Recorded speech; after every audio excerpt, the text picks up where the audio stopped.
e eu não vou abrir mão de uma opinião que dei de forma repetitiva até. Tal a minha convicção aqui ao longo, principalmente do segundo tempo. E qual é essa opinião? De que o Guarani, no primeiro tempo e no segundo tempo, até o momento em que sofreu o gol, ele respeitou demais o Corinthians. Ele jogou com um complexo de inferioridade. Para mim, uma estratégia errada. Ah, mas tinha muita torcida. Ah, mas o Corinthians é 10 vezes campeão da Copinha e o Guarani é uma vez, né? Em 1994. Não tem isso, cara. Esse time do Corinthians é um time absolutamente comum, esse time sub-20 do Corinthians. É um dos mais fracos dos últimos anos. E veio aí se arrastando. Veio aí se classificando na Bacia das Almas. No terceiro jogo empatou com o Marília e poderia ter perdido o jogo. Inclusive esse empate deu a classificação para o Marília, que pode vir a ser adversário do Corinthians de novo, né? Ou eu estou enganado? Bom, independente de qualquer coisa, depois o Edu confirma isso, mas é o seguinte, Tupã, Guarani, primeiro adversário, fase de grupos, jogou muito bem, fez 2-0, poderia ter até feito 5 ou 6. Segundo jogo, jogou mal, perdeu para o Atlético Goianiense 1-0. Terceiro jogo, sobrou, atropelou o Operário do Paraná, de Ponta Grossa, 3-0. E hoje, jogou de igual para igual com o Corinthians. Então, boa Taça São Paulo do Guarani, se vocês querem a minha opinião. Ah, mas já está eliminado. Eliminado faz parte do jogo, ia passar um, e passou o Corinthians e nos pênaltis. O que ficou, assim, com aquele gostinho de quero mais, com uma certa pontinha de frustração? Que o Guarani, toda vez que agrediu o Corinthians, foi lá e sapecou. Foi lá e furou a defesa do Corinthians, que, diga-se de passagem, em 3 jogos não tinha tomado nenhum gol até agora. Nenhum gol até agora. E hoje tomou 2. Com bola rolando, não estou considerando os pênaltis depois do desempate. Então, qual que foi o erro estratégico? O Guarani só agrediu com personalidade e confiança quando estava em desvantagem no marcador. Veio jogando muito atrás, trouxe o Corinthians para cima até 8 do segundo tempo. Aí tomou o gol do Igor, aliás, um golaço. Tomou o gol, falou, opa, com esse resultado a gente vai ficar fora. Partiu para cima, 2 minutos depois, vertical, subiu as linhas, empatou o jogo com o Rafael Freitas. Recuou de novo, gol aos 10.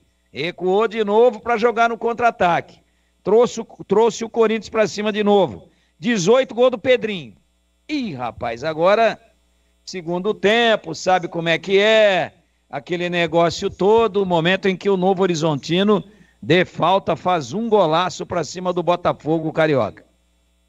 Taça São Paulo, 3 minutos do primeiro tempo, 1-0 para o Novo Horizontino. Estou aqui realizando o meu sonho de um dia ser plantão ainda. Belo plantão, hein, Tigrão? Belo plantão. Depender, você me salva. Se a Bandeirante depender do Tigrão de plantão, ela fica em último. Não, você me salvou várias vezes. O que é isso? Eu estava aqui vendo alguns textos e tal, você pagou sempre na...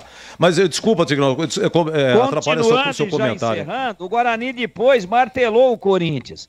Correu o risco, é verdade, de tomar o gol no contra-ataque, tomar o terceiro gol e já ficar fora nos 90 minutos. Não tomou, aí entrou esse Bruninho, entrou muito bem. Aliás, não sei por que o Jairo tirou o Bruninho do time. Ele começou como titular. 2 grandes chutes. O primeiro, o goleiro fez um milagre, o Felipe Longo do Corinthians. E no segundo, o Felipe Longo nem viu onde ela passou. E o chute foi de fora da área. Belo jogador. O Guarani martelou, deu de certa forma o contra-ataque para o Corinthians, que não teve competência para matar o jogo, e com justiça, aos 45, o Guarani empatou e levou para os pênaltis. Aí nos pênaltis, agora tem que dar força para esse garoto aí, para o Jota, né? Imagina como é que ele está no vestiário agora. Puxa, eu perdi, todos marcaram, os 5 do Corinthians marcaram, 4 do nosso time marcaram, só eu perdi e o Guarani foi eliminado. Tem que agora dar carinho pro garoto, é assim mesmo, só perde quem bate. Ele bateu mal, não bateu no canto, ele bateu entre o canto e o meio. Se vamos chamar ali, se tivesse uma linha, né, dividindo o pé da trave e exatamente o meio do gol, uma linha intermediária ali, ele bateu ali, e bateu a meia altura, e aí o goleiro do Corinthians, que é muito grande, foi lá e pegou, e ele inclusive telegrafou, né? Saiu dizendo um dia bater, deu a canhotinha, e bateu fraco e bateu mal. Mas tem que receber carinho, e o Guarani foi eliminado. Tem que receber o conforto. Não, calma aí, sem essa, acontece. Do mesmo jeito que você perdeu, poderia ter feito, qualquer um poderia ter perdido, e daí para frente.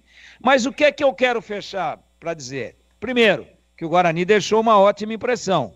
Ótima impressão. Rafael, bolão. Vitinho, gostei. Gostei da zaga do Guarani. Gostei muito desse menino que fez o gol aí, o Bruninho. Gostei muito do Bruninho. Então, eu acho que vem aí jogadores promissores. Competição de base é para revelar, se ganhar o título melhor. Hoje está muito difícil porque a diferença de estruturas é muito grande, né? Agora veja a estrutura do Corinthians e veja que o Guarani fez um jogo de 2-2. O que é que ficou de frustração?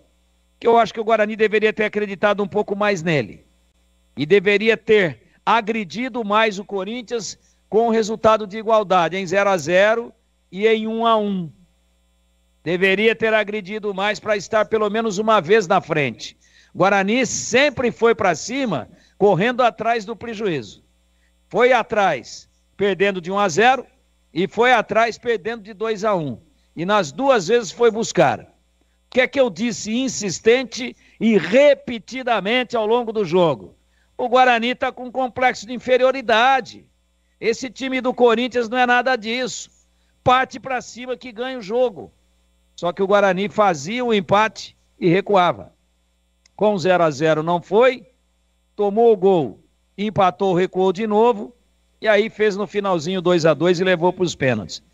Eu me atrevo a dizer que se o Guarani tivesse partido para cima, sem medo de ser feliz, teria matado o Corinthians dos 90. Não matou, não deixa de ser um grande resultado, empatar com um time do tamanho do Corinthians, mas esse sub-20 do Corinthians é comum. E o Guarani, com um pouquinho mais de confiança no próprio taco, poderia ter matado nos 90, e aí nos pênaltis acontece isso que nós vimos. Alguém vai perder, ou porque foi infeliz, ou porque escorregou, ou porque não estava com o emocional legal, ou porque não se condicionou bem, ou porque foi mérito do goleiro, enfim, alguém vai perder. E o Corinthians fez os 5, e o Guarani fez 4, e o Guarani ficou fora. Mas olha, sem a disputa de pênaltis, o Guarani disputou 4 jogos. Jogou bem em 3 deles. Ganhou 2 desses 3 e empatou 1, sendo que aquele que ele empatou foi com o Corinthians, só tendo uma atuação para mim ruim no sábado passado contra o Atlético Goianiense. Portanto, para mim, muito mais pontos, muito mais pontos positivos do que negativos, que são poucos na campanha boa do Guarani, na minha avaliação, na Copa São Paulo de 2024 e do Zaço.